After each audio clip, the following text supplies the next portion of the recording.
आज हम पढ़ने वाले हैं अध्याय 3 क्लास 9th की। चैप्टर का नाम है निर्धनता एक चुनौती, यानी कि पॉवर्टी एज ए चैलेंज। आज हम लोग इसका पार्ट 1 पढ़ने वाले हैं। तो आइए देखते हैं कि इस अध्याय में हमें क्या क्या सीखने को मिलेगा। Introduction of poverty. अपने दैनिक जीवन में हम अनेक ऐसे लोगों के संपर्क में आते हैं जिनके बारे में हम सोचते हैं कि वे निर्धन हैं। आप रास्ते में भी चलते होंगे तो आपको कई सारे ऐसे लोग मिलते होंगे जिन्हें देख करके आपको ये महसूस होता होगा कि वो निर्धन है। तो कैसे? वे गांवों के भूमिहीन श्रमिक भी हो सकते हैं और शहरों की भीड़ भरी झुग्गियों में रहने वाले लोग भी। हमने पालमपुर गांव की कहानी जो चैप्टर 1 थी, अध्याय 1 में हम लोगों ने देखा था कि बहुत से गरीब ऐसे मजदूर थे जिन्हें कि जो हर एक दिन की जो उनकी मेहनताना है वो पूरी नहीं मिलती थी। कम मेहनताना में भी वो काम करते थे जिनसे वो अपनी 2 वक्त की रोटी भी नहीं जुटा पाते थे। तो ऐसे लोग निर्धन कहलाएंगे, ऐसे लोग पॉवर्टी के अंतर्गत कहलाएंगे, निर्धनता के अंतर्गत कहलाएंगे। वे निर्माण स्थलों में के दैनिक वेतनभोगी जो श्रमिक भी हो सकते हैं। हम देखते हैं कि बहुत सारे ऐसे जो नए नए कंस्ट्रक्शन होते हैं या फिर घर बन रही है, बिल्डिंग बन रही है, इमारतें बन रही है, कोई फैक्ट्री है, वहाँ पे लोग काम कर रहे हैं।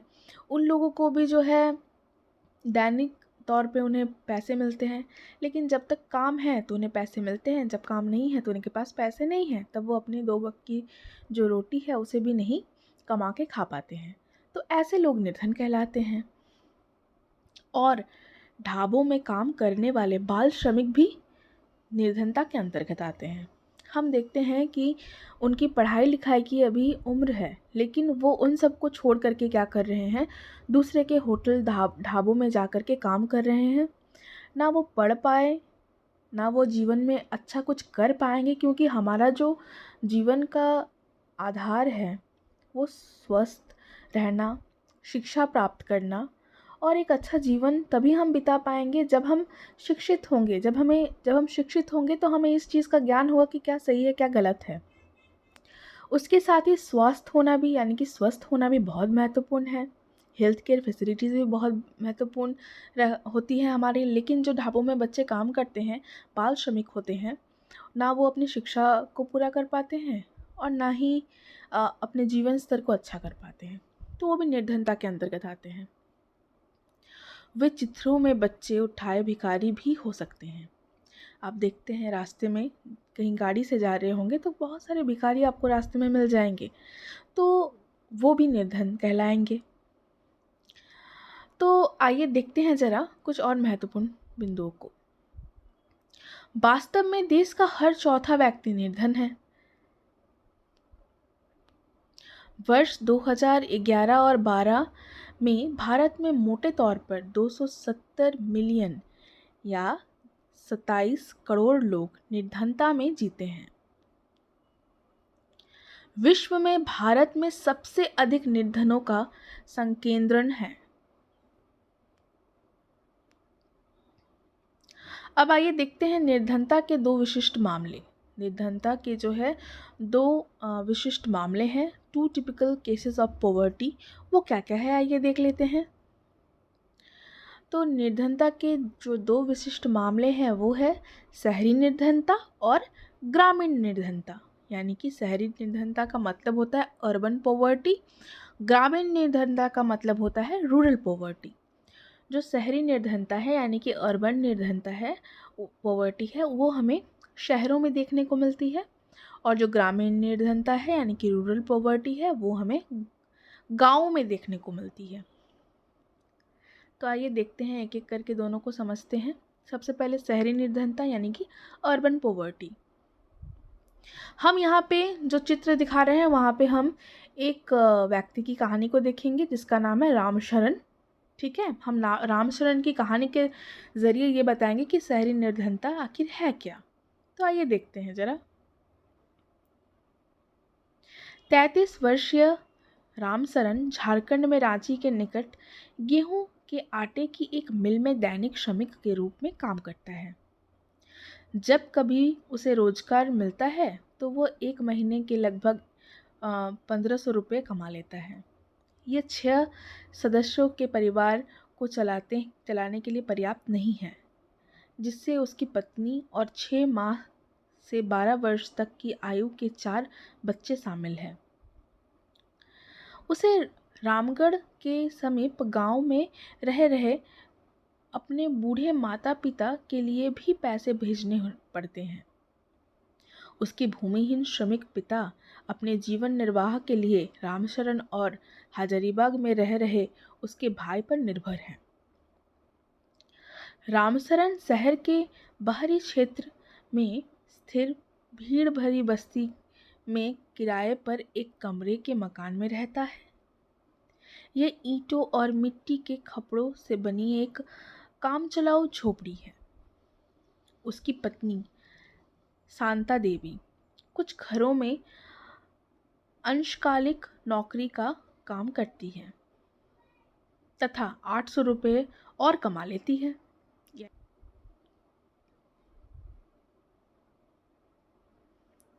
वे दिन में 2 बार दाल और चावल का अल्प भोजन जुटा लेते हैं, पर यह उन सबके लिए कभी पर्याप्त नहीं होता, क्योंकि हमने अभी कहा कि उनके घर में 6 सदस्य रहते हैं, सब मिलके, उनके बच्चे, उनकी पत्नी और वो। उसका बड़ा बेटा परिवार की आय में वृद्धि के लिए चाय की एक दुकान में एक सहायक का काम करके 300 रुपये और कमा लेता है।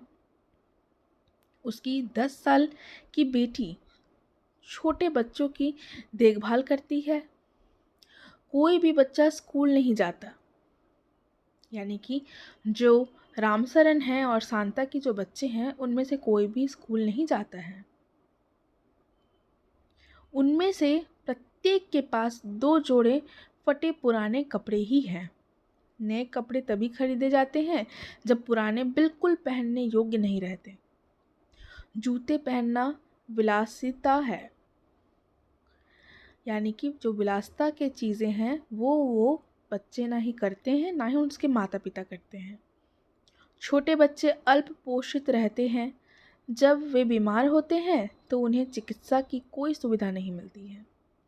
अर्थात हम लोगों ने क्या देखा कि जो रामशरण की कहानी है उसमें वो कमा रहा है 1500 रुपये महीने, उनकी जो पत्नी है वो 800 रुपये और उनका जो बड़ा बेटा है वो 300 रुपये। सब मिल कर के भी उनकी जो रोज़ मतलब जो ज़रूरतें हैं वो पूरी नहीं हो पाती हैं, जिनकी वजह से ना वो नए कपड़े खरीदते हैं, ना वो कोई विलासिता का सामान जो है उसको उपयोग करते हैं, और ना ही वो और कोई चीज़ों का ऐसा सेवन करते हैं जिससे कि पैसों की बर्बादी हो। वो फटे पुराने कपड़ों में ही अपने जीवन को चला लेते हैं। साथ ही वो अपने पिता को, माता को, उनको भी पैसे भेजते हैं, उनका भी देखभाल करते हैं। तो चलिए अब आइए देखते हैं हम ग्रामीण निर्धनता यानी कि रूरल पॉवर्टी क्या है। ये लखा सिंह की कहानी है। लखा सिंह उत्तर प्रदेश के मेरठ के पास एक गांव का रहने वाला है।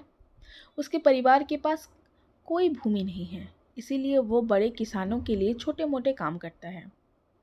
काम अनियमित होते हैं और आय भी वैसे ही होती है, यानी कि अनियमित होती है।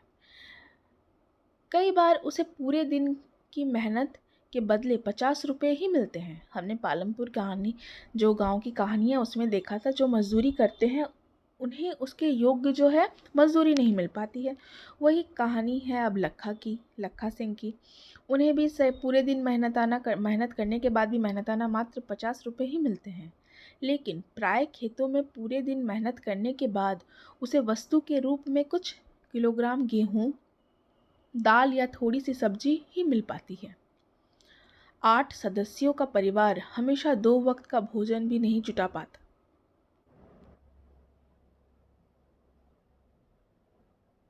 लखा सिंह गांव के बाहर एक कच्ची झोपड़ी में रहता है।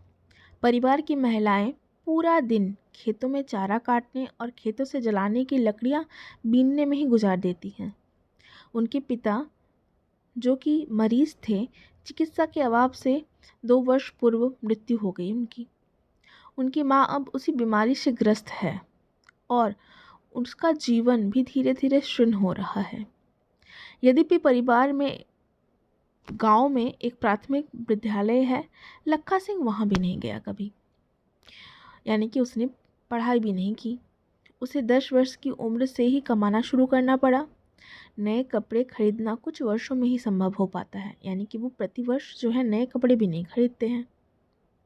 यहाँ तक कि परिवार के लिए साबुन और तेल भी एक विलासिता है। दोनों विशिष्ट उदाहरण निर्धनता के अनेक आयामों को दर्शाता है। वे दर्शाता है कि निर्धनता का अर्थ भूखमरी और आश्रय का ना होना है। यह एक ऐसी स्थिति है जब माता पिता अपने बच्चों को विद्यालय नहीं भेज पाते या कोई बीमारी का इलाज नहीं करा पाते। निर्धनता का अर्थ स्वच्छ जल और सफाई सुविधाओं का अभाव भी है। इसका अर्थ नियमित रोजगार की कमी भी है तथा न्यूनतम शालीनता स्तर का अभाव भी है। अंततः इसका अर्थ है असहायता की भावना के साथ जीना। निर्धन लोग ऐसी स्थिति में रहते हैं जिसमें उनके साथ खेतों, कारखानों, सरकारी कार्यालयों, अस्पतालों, रेलवे स्टेशनों और लगभग सभी स्थानों पर दुर्व्यवहार होता है। स्पष्ट है कि कोई भी निर्धनता में जीना नहीं चाहता। सामाजिक वैज्ञानिकों की दृष्टि में निर्धनता, क्योंकि निर्धनता के अनेक पहलू हैं, सामाजिक वैज्ञानिक उसे उनके सूचकों के माध्यम से देखते हैं।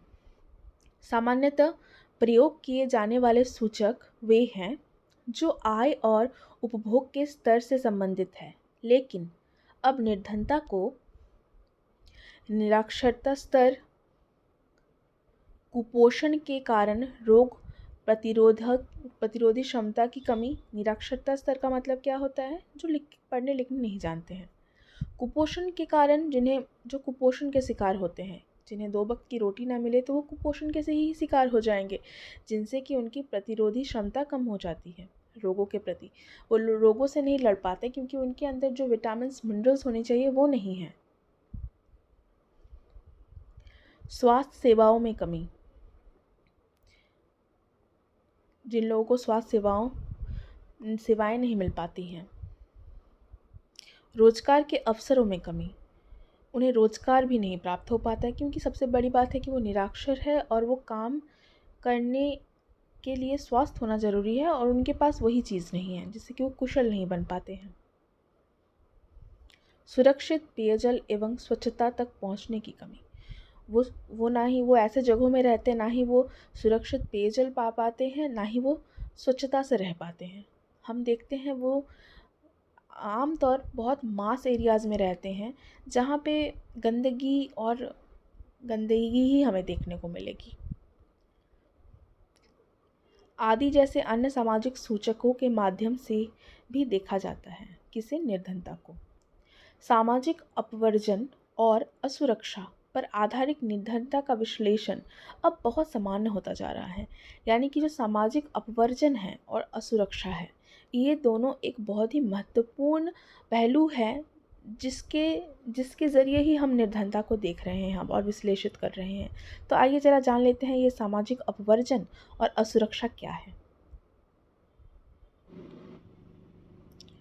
सामाजिक अपवर्जन यानी कि सोशल एक्सक्लूजन, असुरक्षा यानी कि इनसिक्योरिटी। सोशल एक्सक्लूजन का मतलब सामाजिक बहिष्कार। हम जिन लोगों को अलग भिन्न रखते हैं या उन लोगों को हटा करके रखते हैं, उन लोगों को वो सुख सुविधाएं नहीं देते हैं जो समाज के हर एक लोगों को मिलनी चाहिए। तो आइए देखते हैं। सामान्य अर्थ में सामाजिक अपवर्जन निर्धनता का एक कारण और परिणाम दोनों हो सकता है। मोटे तौर पर यह एक प्रक्रिया है जिसके माध्यम से व्यक्ति का समूह उन सुविधाओं, लाभों और अवसरों से अपवर्जित यानी कि वंचित हो रहते हैं जिनका उपभोग दूसरे करते हैं। यानी कि कुछ व्यक्ति उन सब चीज़ों का, उन सब सुविधाओं का, लाभों का उपभोग कर रहा है, लेकिन कुछ व्यक्तियों को उन सब लाभों और सुविधाओं से वंचित किया जाता है। इसका एक विशिष्ट उदाहरण भारत में जाति व्यवस्था की कार्यशैली है। हम ये देखते हैं किसी जाति को हम कहते हैं कि वो किसी कार्य को कर सकते हैं, लेकिन कोई जाति को कहते हैं कि नहीं, आप उस सुख सुविधाओं से वंचित रहेंगे। जिसमें कुछ जातियों के लोगों को समान अवसरों से अपवर्जित यानी कि वंचित रखा जाता है। इस प्रकार सामाजिक अपवर्जन लोगों की आय ही बहुत कम नहीं करता, बल्कि यह इससे भी कहीं अधिक क्षति पहुंचा सकता है। अब आइए देखते हैं असुरक्षा यानी कि इनसिक्योरिटी। निर्धनता के प्रति असुरक्षा एक माप है जो कुछ विशेष समुदायों जैसे किसी पिछड़े जाति के सदस्य या व्यक्तियों जैसे कोई विधवा या शारीरिक रूप से विकलांग व्यक्ति के भावी वर्षों में निर्धन होने या निर्धन बने रहने की अधिक संभावना जताता है। कोई अगर शारीरिक रूप से विकलांग है तो वो काम नहीं कर पाएगा, तो वो निर्धनता की ओर जाएगा। कोई विधवा है तो उसे भी हो सकता है काम नहीं मिले तो वो निर्धन है, या फिर उसके पति नहीं रहा तो अब कमाने का जरिया नहीं रहा तो भी वो निर्धन है। असुरक्षा का निर्धारण परिसंपत्ति, शिक्षा, स्वास्थ्य और रोजगार के अवसरों के रूप में जीविका खोजने के लिए विभिन्न समुदायों के पास उपलब्ध विकल्प से हो सकता है। इसके अलावा इसका विश्लेषण प्राकृतिक आपदाओं जैसे कि भूकंप और सुनामी, आतंकवाद आदि मामलों में इन समूहों के समक्ष विद्यमान बड़े जोखिमों के आधार पर किया जाता है। अतिरिक्त विश्लेषण इन जोखिमों से निपटने की उसकी सामाजिक और आर्थिक क्षमता के आधार पर किया जाता है। वास्तव में जब सभी लोगों के लिए बुरा समय आता है, चाहे कोई बाढ़ हो या भूकंप या फिर नौकरियों की उपलब्धता में कमी, दूसरे लोगों की तुलना में अधिक प्रभावित होने की बड़ी संभावना का निरूपण ही असुरक्षा है। हम लोगों ने अभी देख रहे हैं हम कि कोविड-19 जब से आया है तब से लोगों की नौकरियां चली गई। क्यों? क्योंकि देश की आर्थिक स्थिति खराब हो गई। इसके वजह से ये असुरक्षा हमेशा बनी रहती है कि कब हमसे नौकरियां चली जाएं, कब ऐसी कोई आपदा आ जाए या भूकंप या सुनामी आ जाए जिससे कि देश के जान माल में बहुत आपका हानि पहुँचे, जिसकी वजह से हमारी नौकरियां चली जाएं और हम निर्धनता की ओर बढ़ें, हमारे घर टूट जाएं और हमारे पास रहने को जगह नहीं रहे, तो हम निर्धनता की ओर बढ़ सकते हैं। तो ये दो बहुत ही महत्वपूर्ण कारण हैं। इसके आगे की जो चैप्टर है उसे हम नेक्स्ट पार्ट में डिस्कस करेंगे, जैसे कि पॉवर्टी लाइन यानी कि जो निर्धनता रेखा क्या है वो जानेंगे। इसके साथ और भी कुछ महत्वपूर्ण बातें को जानेंगे। तो आज के लिए इतना ही, आगे वीडियोस में बने रहें।